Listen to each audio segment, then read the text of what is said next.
অমাবস্যার রাতে বাতাস কখনো নিঃশব্দ হয় না। কোথাও না কোথাও একটা ছায়া নড়ছে, শব্দহীন অথচ উপস্থিত। আজ যে গল্পটা আমি বলবো সেটা ঠিক এমনই এক রাতের, যে রাতে অন্ধকার শুধু আলোকে নয়, মানুষকেও গিলে নিয়েছিল। আপনারা দেখছেন গল্প হলেও সত্যি। এই ঘটনাটা পাঠিয়েছেন এক ভাই। বলেছেন এটা তার বন্ধুর বোনের জীবনের ঘটনা। নাম রিয়া, বাড়ি চন্দ্রপুর নামের এক ছোট শহরে। রিয়া তখন কলেজে পড়ে, শান্ত স্বভাবের মেয়ে। সেই বছর অমাবস্যার পুজো পড়েছিল অক্টোবরের শেষ সপ্তাহে। পাড়ার মন্দিরে পুজো হচ্ছিল, আর সবাই বলছিল যে আজ রাতে কেউ যেন একা বাইরে না বেরোয়। কেউ বিশ্বাস করেনি, কিন্তু রিয়া সেদিন একা ছিল ঘরে। রাতের নিঃশব্দতা। রাত তখন প্রায় 11টা। বাইরে নিঃশব্দ, শুধু হাওয়ার শব্দ। রিয়া ফোনে কিছু নোট লিখছিল। হঠাৎ পাশের ঘর থেকে একটা হালকা শব্দ, টুপ টুপ টুপ।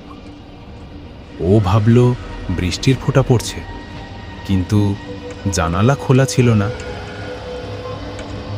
আর একটু পরে আবার টুপ টুপ টুপ, যেন কেউ পায়ের আঙুলের ভর দিয়ে ধীরে হেঁটে যাচ্ছে ঘরের কোণে।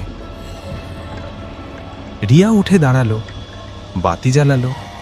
চারদিক ফাঁকা, কিন্তু বাতাসে একটা অদ্ভুত ঠান্ডা গন্ধ, যেন পুরনো ধূপ আবিরের গন্ধ, যা এখনো শেষ হয়নি।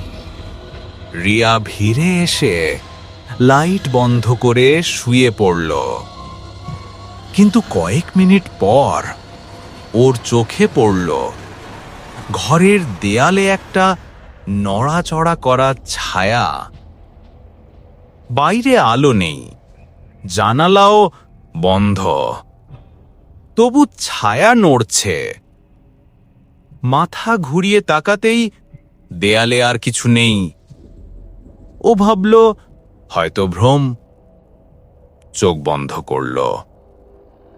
তখন ওর ডান কানে একটা ভারী নিঃশ্বাসের শব্দ। হো হো।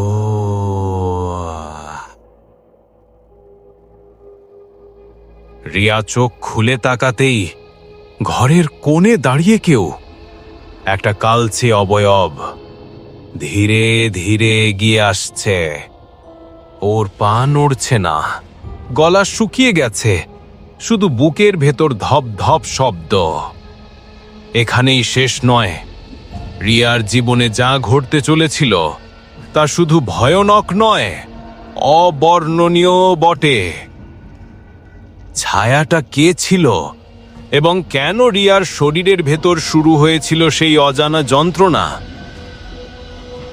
পরের দিন সকালে রিয়া অসুস্থ হয়ে গেল। শ্বাস নিতে কষ্ট, বুকের ভেতর ভারী ব্যথা।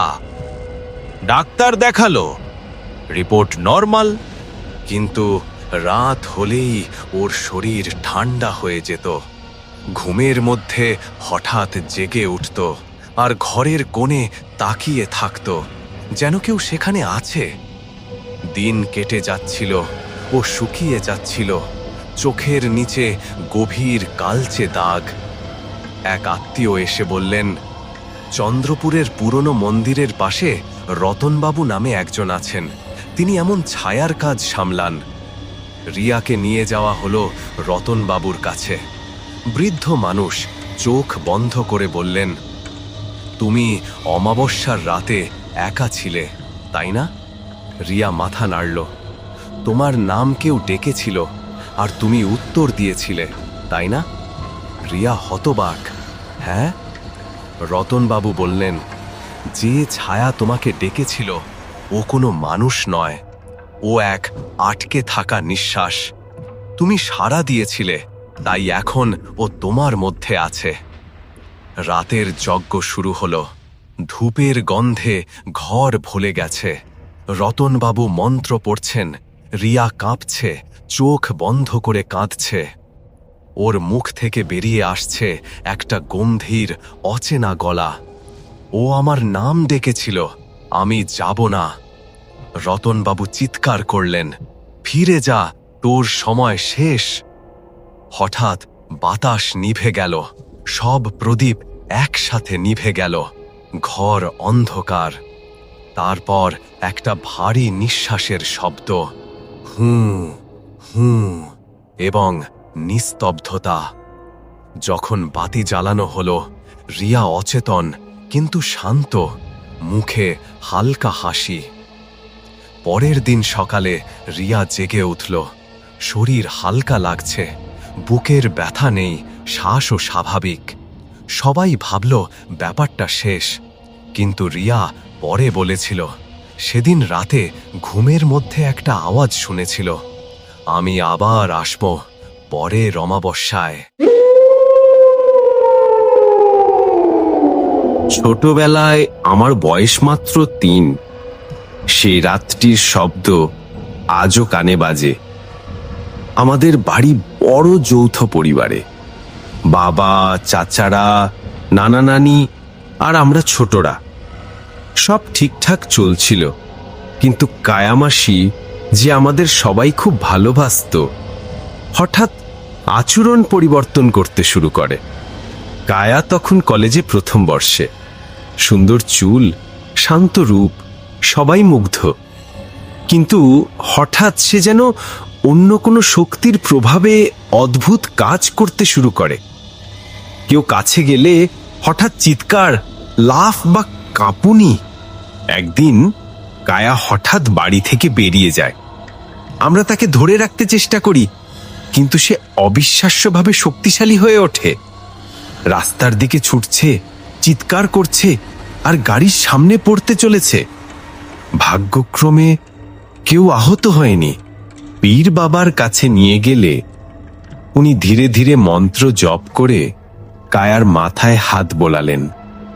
হঠাৎ সে শান্ত হয়ে গেল, কিন্তু আমরা জানতাম কিছু অদৃশ্য শক্তি এখনো তার মধ্যে বাস করছে। এটাই রাতের প্রথম অধ্যায়। বাস্তবের ভয় কল্পনার চেয়েও গভীর। পরের দিন কায়াকে বাড়িতে রাখা হয়, কিন্তু আচরণ অদ্ভুত। সে খেতে চায় না, স্নান করতে চায় না, সারাদিন শুধু রুমে বসে থাকে। কেউ কাছে গেলে হঠাৎ রেগে যায়। ঠাকুরমা ও দিদা বুঝতে পারলেন কিছু ঠিক নয়।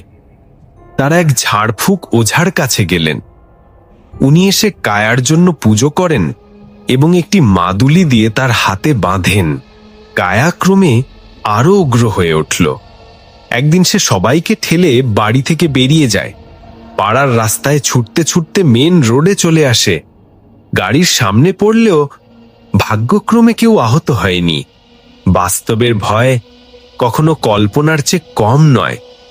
আমরা তখন বুঝতে পারি এমন ঘটনা জীবনে হয় একবারের জন্যই, কিন্তু তা চিরকাল স্মৃতিতে ভয়ের সৃষ্টি করে।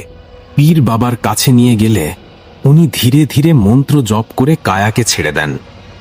কায়া হঠাৎ নিজে হাঁটতে শুরু করে, কোনো স্মৃতি নেই। পীর বাবা ও বাড়ির লোকেরা তাকে নিয়ে একটি পুরনো কবরস্থানে পৌঁছায়।